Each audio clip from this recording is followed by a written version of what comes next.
नमस्ते दोस्तों, कैसे हैं आप सभी। आशा करता हूँ आप सभी मौज में होंगे और स्वस्थ होंगे और घर पर होंगे। तो आज का लेक्चर हमारा सेल के ऊपर है। सेल, आखिरकार ये सेल है क्या। सेल को हमने डिफाइन किया है an electrical device which convert chemical energy. Chemical मतलब जो कि स्पॉन्टेनियस है। स्पॉन्टेनियस का मतलब जो अपने आप होगी, ठीक है। Spontaneous chemical energy into electric current. Okay, क्योंकि हमें इलेक्ट्रिक करंट को या फिर इलेक्ट्रॉन को फ्लो कराने के लिए कोई ना कोई ऐसी चीज़ चाहिए जो उस इलेक्ट्रॉन को कंटिन्यूसली फ्लो कराती रहे। कंटिन्यूसली फ्लो का मतलब अगर इलेक्ट्रॉन कंटिन्यूस फ्लो करेगा तो उस सर्किट में, क्या कह रहा हूँ, उस सर्किट में जो करंट है वो कंटिन्यूसली फ्लो करेगा। जैसे कि जब मैंने हमने ड्रिफ्ट वेलोसिटी के बारे में बात की थी, तो जो ड्रिफ्ट वेलोसिटी वो कब आई थी, जब इस कंडक्टर पे एक इलेक्ट्रिक फील्ड लगाई गई थी। नहीं तो जब तक इलेक्ट्रिक फील्ड नहीं लगी थी तब तक तो जो इलेक्ट्रॉन है वो रैंडम मोशन कर रहे थे। जब रैंडम मोशन कर रहे थे तो इनका नेट करंट या नेट फ्लो कितना आ रहा था, 0 आ रहा था, ठीक है। तो इलेक्ट्रिक फील्ड कैसे जाएगी, इलेक्ट्रिक फील्ड तब आई भी जब अपन ने इसको एक पोटेंशियल डिफरेंस से कनेक्ट किया था। और वो पोटेंशियल डिफरेंस किसके द्वारा बनाया गया था, वो एक सेल के द्वारा बनाया गया था या बैटरी के द्वारा बनाया गया था। अब सवाल आता है कि बैटरी क्या है, व्हाट इज बैटरी। तो बैटरी कुछ नहीं है, बैटरी है कॉम्बिनेशन है। कॉम्बिनेशन कितने का, या तो 2 ले लो और मोर देन 2 सेल्स का। ओके, इसका मतलब जो बैटरी है उसको हम डिफाइन करेंगे कि देखो या तो भाई साहब 2 सेल ले लो या आप 2 से ज़्यादा ले लो, उस कॉम्बिनेशन को हम बैटरी का नाम देंगे। ओके, ठीक है, ये भी हो गया। रिप्रेजेंटेशन ऑफ सेल, सेल को रिप्रेजेंट कैसे करें, देखिए ये इसका बड़ा डंडा है जो पॉजिटिव टर्मिनल को रिप्रेजेंट करता है, ये छोटा वाला छोटे टर्मिनल, इसको हम बोलते हैं पॉजिटिव टर्मिनल, इसको बोलते हैं नेगेटिव टर्मिनल। अब हम थोड़ा सेल के टाइप्स की बात कर लेते हैं। हमारे प्रैक्टिकल यूज़ में सेल के 2 टाइप्स होते हैं। पहला होता है हमारा इलेक्ट्रोकेमिकल एंड सेकंड होता है इलेक्ट्रोलाइटिक।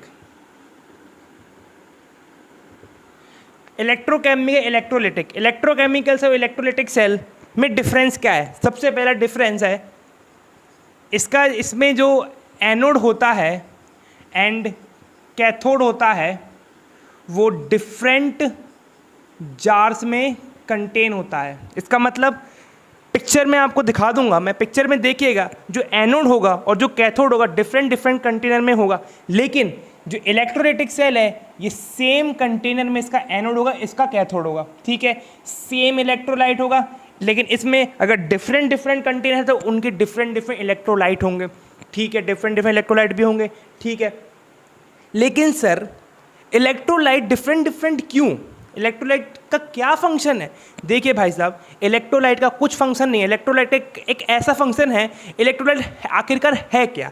इलेक्ट्रोलाइट कुछ नहीं है, इलेक्ट्रोलाइट वो है जिसमें आयंस प्रेजेंट होते हैं और जो आयंस हैं वो ही कारण है इन इलेक्ट्रॉन का फ्लो कराने का। अभी यार ये क्या बात कर दी आपने, आयंस तो मेटल के होते हैं, उनमें आयंस तो चलो इलेक्ट्रोड के होते हैं, तो उसमें और इलेक्ट्रॉन का रिलेशन कैसे, मतलब क्या क्या कहना चाह रहे हैं आप। मैं देखो कहना कुछ नहीं चाह रहा हूँ, ये थोड़ा डीप की नॉलेज है, इसको हम इलेक्ट्रोकेमिस्ट्री चैप्टर में पढ़ते हैं जो कि केमिस्ट्री का 12th क्लास का 3rd चैप्टर है। पर थोड़ा मैं आपको ब्रीफ इंट्रोडक्शन दे देता हूँ। देखिए ये हमारा इलेक्ट्रोकेमिकल सेल है, ये अपना मान लो एनोड है और ये अपना एक कैथोड है, ये एक साल्ट बेस लगी है और ये अपना एक रेसिस्टेंस है, ये अपना अमीटर लगा दिया, ठीक है, करंट नापने के लिए। अच्छा, करंट मेजर करने की डिवाइस का नाम क्या है, अमीटर है, ओके। और बोल्ट को नापने की डिवाइस का क्या नाम होता है, वोल्ट मीटर होता है, ठीक है। ये तो मैंने बता दिया। अब इसमें जब आयंस प्रेजेंट होते हैं, मान लीजिए इसका जो कैथोड का आयन मान लीजिए C+ मान लीजिए और इसका C- मान लीजिए, ठीक है। जो C+ होता है वो इसके इलेक्ट्रॉन अपने तरफ खींच लेता है। इसका मतलब जब ये पॉजिटिव कैथोड जो या फिर जो एनोड है इस पर पॉजिटिव चार्ज मान लिया एक्यूमुलेट हो गया, तो पॉजिटिव चार्ज एक्यूमुलेट होने की वजह से जो इलेक्ट्रॉन है वो अपने तरफ ही खींचेगा, और जैसे इलेक्ट्रॉन अपनी तरफ खींचेगा तो यहाँ पे जो है नेगेटिव साइड प्रोड्यूस हो जाएगा और यहाँ पे पॉजिटिव साइड। इस प्रकार से इन दोनों के बीच पोटेंशियल डिफरेंस क्रिएट हो जाएगा, और जब पोटेंशियल डिफरेंस क्रिएट हो जाएगा और जहाँ पोटेंशियल डिफरेंस क्रिएट हो जाता है वहाँ पे इलेक्ट्रिक फील्ड प्रोड्यूस होती है। जो इलेक्ट्रिक फील्ड होती है वो इलेक्ट्रॉन के ऊपर फोर्स लगाती है, और जब इलेक्ट्रॉन के ऊपर फोर्स लगता है तब हमारे जो इलेक्ट्रॉन है वो उस डायरेक्शन इलेक्ट्रिक फील्ड के अपोजिट डायरेक्शन में मूव करते हैं, और जिसके कारण इलेक्ट्रिक करंट प्रोड्यूस होता है। अब हम आगे पढ़ेंगे, कुछ चीज़ें हैं जो मैं आपके साथ शेयर करना चाहता हूँ, जो मुझे आगे पढ़ाने में KVL, KCL, आपके सर्किट सॉल्व करने में जो बहुत हेल्प करेंगे। उसमें से कुछ चीज़ें मैं आपको समझा दूँ। जैसे कि देखो ठीक है, मैं मानता हूँ कि लिखना बहुत आसान है, V=IR के टर्म में अपन पोटेंशियल ड्रॉप किसी का भी लिख सकते हैं, लेकिन अगर उसको अगर अपन लॉजिकली समझ लें तो कुछ अपने लिए बेनिफिशियल है, क्योंकि ये यही नहीं, ये हमारे कई आगे वाले चैप्टरों में बहुत काम आता है। इसको अगर आपने आज सीख लिया तो आपके लिए बहुत बेनिफिशियल होगा। मैं क्या कहना चाह रहा हूँ, देखिए, जैसे कि ये हमारा है रेसिस्टेंस, ठीक है, ये लगी हमारी एक बैटरी। बैटरी क्या होगी? अपनी कॉम्बिनेशन ऑफ सेल। ये अपना स्विच, ये अपना अमीटर, क्या आप समझ जाएंगे मैं आपको क्या समझाना चाह रहा हूँ। देखिए, मैं VA से चला, यहाँ गया, अब मुझे यहाँ पे डिसाइड करना है कि यहाँ पे +IR1 लिखूँ या -IR1 लिखूँ। ये है हमारा मेन कंसेप्ट कि यहाँ पे प्लस आए कि माइनस होगा। अब आप ध्यान से सुनिए मेरी बात।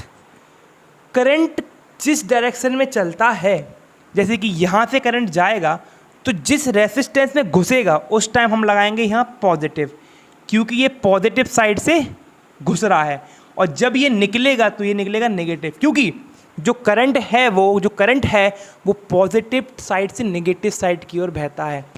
ठीक है, आगे गए, ओहो करंट यहाँ घुस रहा है, यानी कि यहाँ पॉजिटिव और यहाँ नेगेटिव, गए, स्विच का मतलब नहीं है। ये देखिए नेगेटिव मिल गया, और ये अपना पॉजिटिव। ठीक है, ये तो हो गया।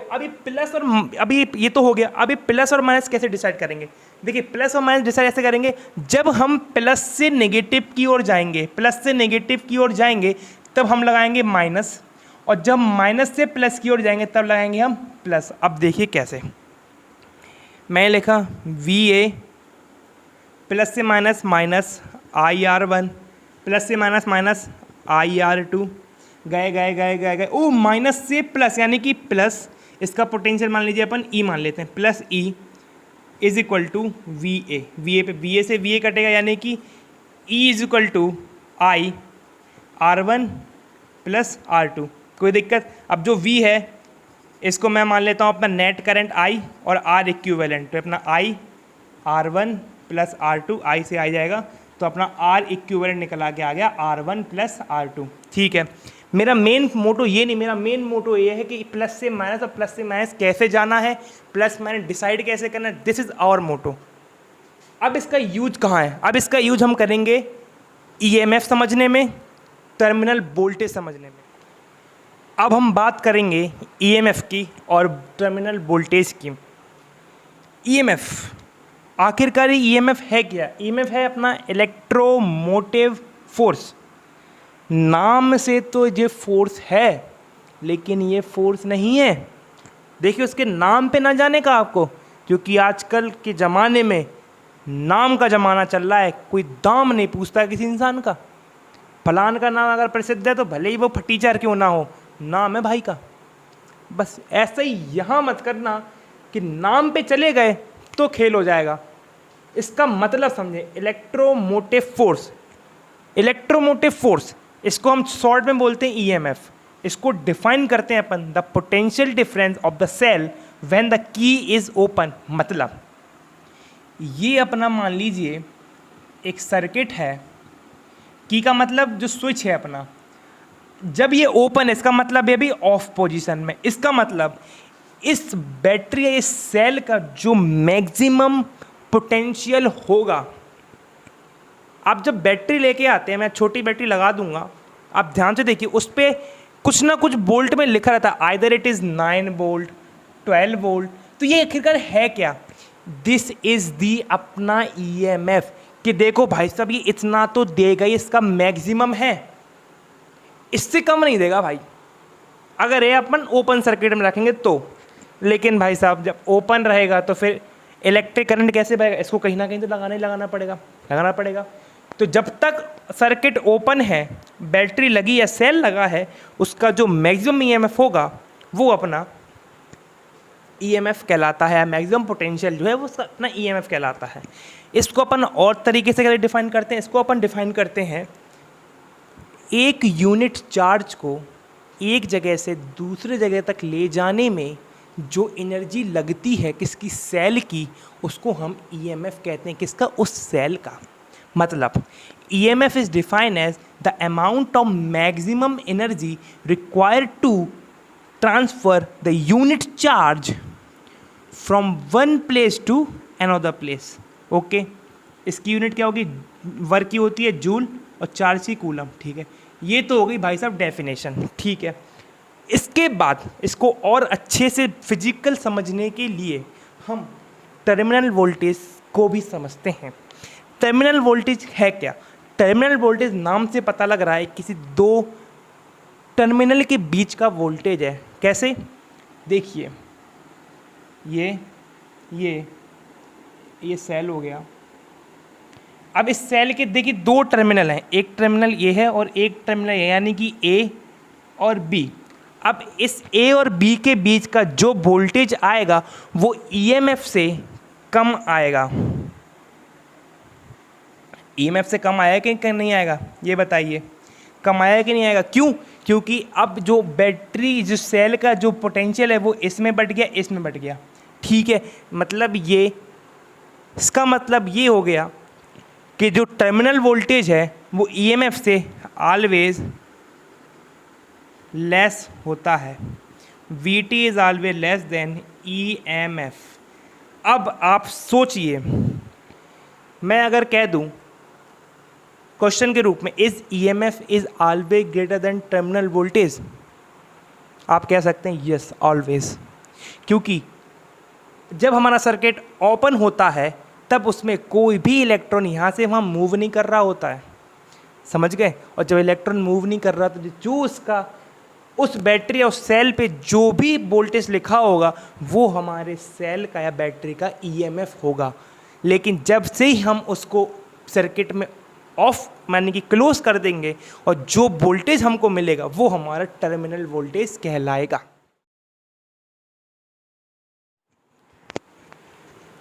अब एक सवाल आता है कि सर ईएमएफ तो मानिए कि सेल का जब ओपन सर्किट में होता है और टर्मिनल वोल्टेज तब आता है जब सर्किट जो है क्लोज हो जाता है, लेकिन सर ये गिरावट आती ही क्यों है। सर ऐसा तो कुछ है नहीं कि सर मैं गिरा दिया, मैं तो सर बहुत अच्छा इंसान हूँ, मैं तो नहीं किया सर ये सब। तो देखिए ये जो गिरावट आती है एक क्वांटिटी होती है जिसका नाम होता है इंटरनल रेसिस्टेंस। इंटरनल रेसिस्टेंस क्या होता है, डेफिनेशन लिखी मैंने, resistance offered by the electrolyte. Electrolyte समझाया मैंने, क्या होता है electrolyte, when the electric current passes through the internal cell. मतलब मान लीजिए एक सर्किट है, अपना क्लोज सर्किट है, करंट जा रहा है, रेसिस्टेंस से गया, एमीटर से गया। जब ये जो सेल से गुजरता है, यानी कि मान लीजिए ये करंट आया यहाँ से, सेल में गया, यहाँ गया, जब इस इलेक्ट्रोलाइट से गुजरता है तो कुछ ना कुछ रेसिस्टेंस ये इलेक्ट्रोलाइट प्रोड्यूस करता है।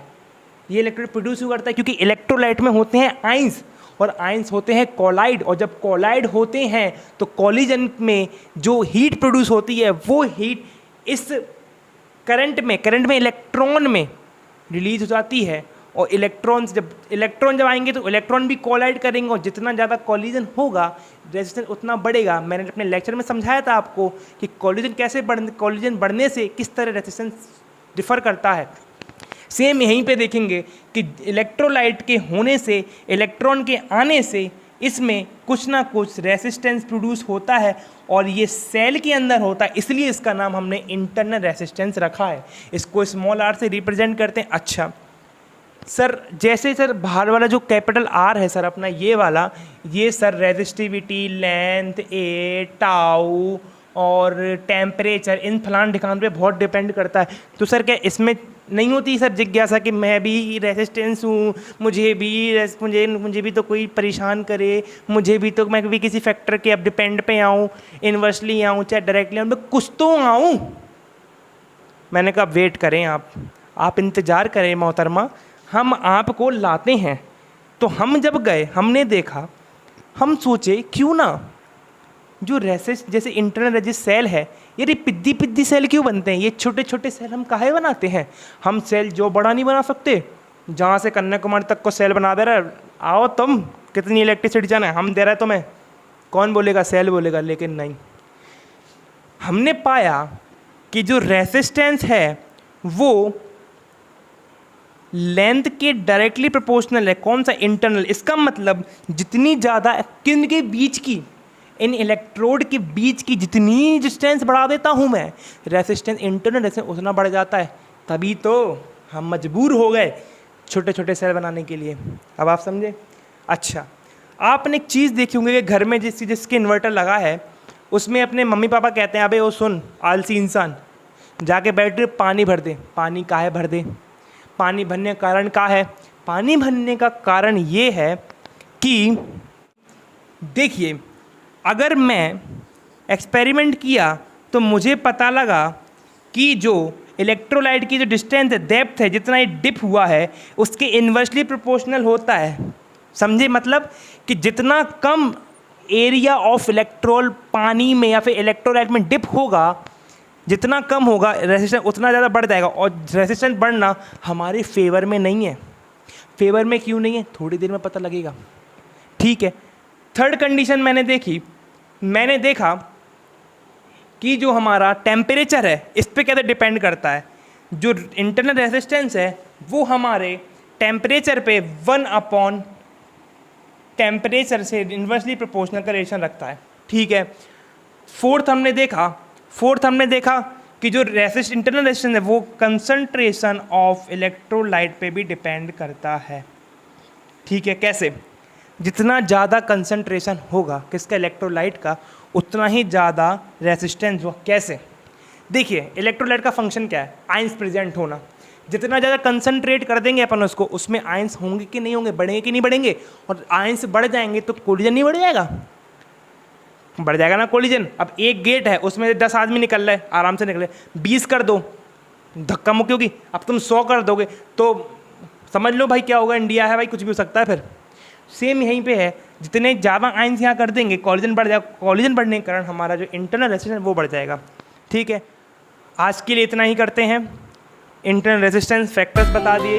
आप इसको जब तक पढ़िए, इसको देखिए क्या है क्या नहीं है, क्वेश्चंस देखिए, और नेक्स्ट लेक्चर में मिलते हैं अपन। तब तक के लिए आप सेफ रहें, घर पर रहें और लगातार पढ़ते रहें। Stay safe, stay healthy and happy learning.